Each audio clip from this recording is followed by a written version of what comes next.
السلام عليكم ورحمة الله وبركاته. فيديو جديد ان شاء الله هنعمل مع بعض الحمام الكذاب. طبعا انا بحتاج وراك هبتدي استعملها اخليها اي كمية وراك انت عايزاها على حسب عدد افراد الاسرة. بحب اجيب الوراك اللي هي لو انا هحشيها اجيب وراك كبيرة شوية، بلاش الوراك الصغيرة عشان اقدر لسه هخليها وهحشيها، فلازم تكون وراك كبيرة. الجزء ده انا بشيله من الورك، مش محتاجاه، فانا بحاول ان انا اقطعه وفي نفس الوقت مش برميه. طبعا انا بعمله شوربه ان انا هستعملها بعد كده اطبخ بيها. هجيب بعد كده الورك، عندي جزئين، جزء اللي فيه الدبوس وجزء اللي هو الفخده. فابتدي اخلص اقطع باليمتين من الفخده بخط طولي كده ومن الدبوس، وبعدين هحاول ادخل بالسكينه تحت العظمه وادخل اخلص اللحمه اللي فيها من تحت. هجيب لي سكينه تانية ناشفه شويه او جامده شويه، ابتدي ان انا اكسر الجزء اللي فوق اللي على طول القرقوشه اللي من تحت الورك. انا عايزه بس الجزء ده هيمسك لي بس الورك، بحيث انه يكون زي راس الحمامه كده. تمام، بعد كده اي عظم فيه زياده كده متكسر هشيله عشان طبعا احنا بناكل.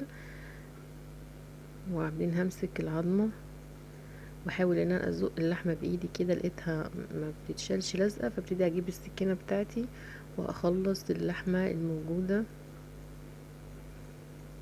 في العظمه واحده واحده جدا، واحده واحده. خلي بالنا عشان ايدنا ما تتعورش، لان السكينه لازم تكون حاميه كويس عشان اقدر ان انا استعملها بسهوله.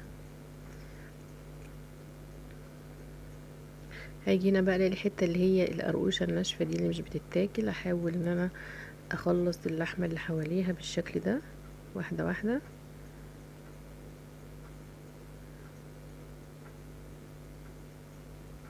جزء بقى الفخده اللي هو فوق ده باجي اقطع بالسكينه اللحمه بخلصها، و بايديا كده احاول ادخل بصباعي تحت اللحمه والسكينه بتاعتي بالحرف. خلي بالنا عشان السكينه ما تعورناش، اتاكد ان السكينه بعيده عني اهي.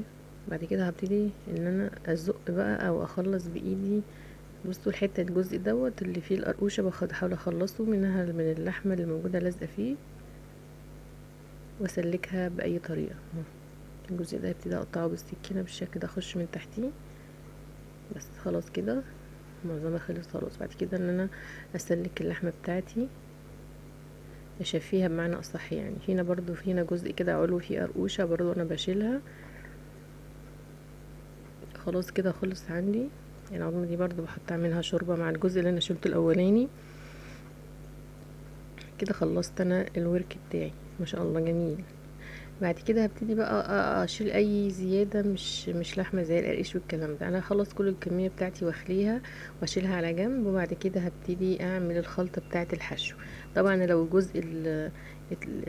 الجزء ده صعب عليكي هاتيها من عند الفرارجي، يقولوا انا عايزه لحمه اعملها حمام كداب او فراخ اعملها حمام كداب. انا عندي بصله بشوحها الحشو بتاعي واحط فيها الكبد والقوانص بتاعه الفراخ.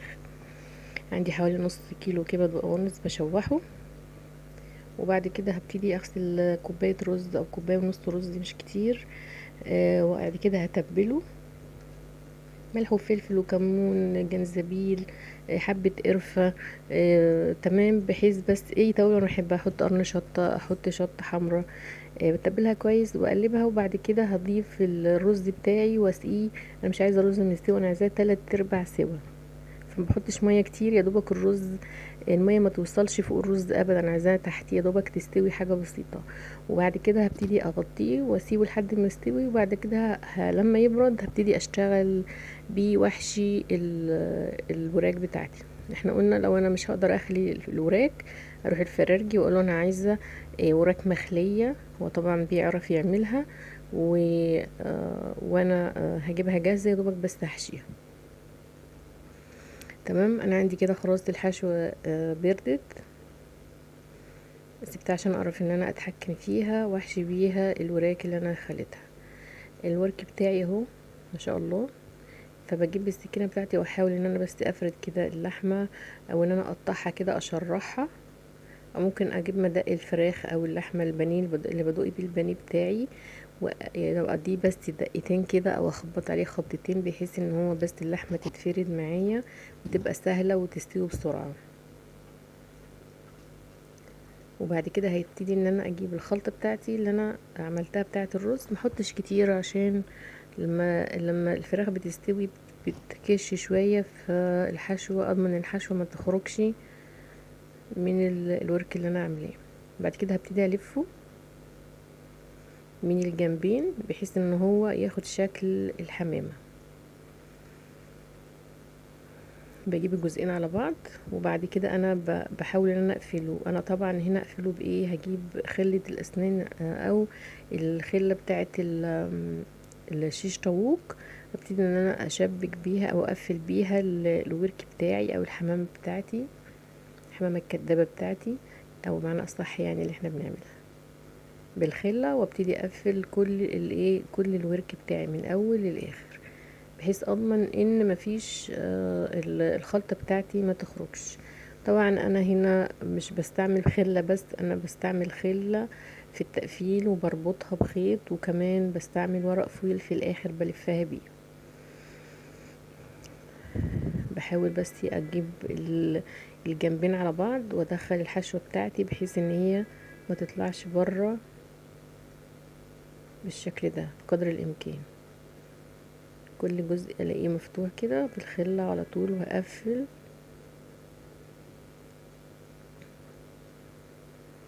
الجزئين على بعض، اللي فوق واللي تحت اقفلهم مع بعض. احنا كنا زمان في الحمام كنا بنخيطه بالخيط، يعني ابرة وفتل عادي، بس طبعا مش هينفع ابرة وفتل، خلاص بقى في حاجات تانية طلعت جديدة. فانا بستعمل الخلة طبعا اسهل بكتير. امهاتنا كانت بتعمل زمان كده، كانت بتخيط الحمام بالابره والفتله عادي. يا جماعه مفيش ضحك ولا حاجه. انا كده خلاص قفلته بالخله. هجيب بعد كده الخيط بتاعي. انا ما عنديش خيط دباره، المفروض بستعمل خيط دباره، مش عندي، فعندي خيط جامد كده، خيط منجد. بجيب الخيط بتاعي واحاول ان انا الفه حوالين الوركه او الحمامه الكدابه اللي انا عملتها. واحاول بقى بقدر الاستطاعه، يعني احاول ان انا الفه كده بشكل ان هو يربطها كويس. دي وسيلة يعني من الوسائل ان هي بتحافظ على شكل الحمامة بتاعتي او الحمامة الكدابة اللي انا عملتها، بحيث انها تكون مفرودة وفي نفس الوقت تحافظ على شكلها وما يخرجش الحشو منها. طبعا لما بخلص بثبت الخيط كويس. بعد كده بس بربطها، يعني بظبط الربط بتاعتي. بعد كده اجيب الورق فايل بتاعي واقفله كويس من الجنبين. انا طبعا حاطه ميه على النار، حله بتاعتي فيها ميه على النار، فيها ورق لورو وتوابل وحبهان وبصل. وبعد كده ان انا هصيد فيها كل الحشو اللي انا هعمله، الوحدات بتاعتي. انا كده خلاص هجيب بقى الفويل واقفله كويس، الفه كويس واضغط عليه واقفله من الجنبين. خلي بالنا طبعا الخله هنا بتقطع لي الفويل، بس لو اتقطعت احط ورقه فويل تانية عشان الميه ما تخشش زي دي كده، تخش فيها وانا بسويها. طبعا الميه جاهزه على النار، اسقط فيها الوحدات اللي انا عملتها كلها بتاعه الحشو، كل اللي انا عملته لحد ما تستوي، تاخد السوا بتاعه. ما بياخدش كتير على النار ولا حاجه، يعني ممكن مثلا 35 دقيقة بكتير جدا، واقفل عليه واسيبه. وبعد كده هبتدي ان انا اخرج الوحدات بتاعتي واحمرها زي ما انتي عايزة بقى، تحمريها في الزيت، في السمنة، زيت وسمنة، تحمريها في الفرن. انا محمراها في الفرن بالشكل ده، رشة زيت كده، بدهنها من فوق من تحت واسيبها في الفرن تتحمر مع نفسها. ده نهاية الفيديو بتاعنا، عملنا الحمام الكداب مع بعض. بالهنا والشفا، والى لقاء فيديو جديد، والسلام عليكم ورحمة الله وبركاته.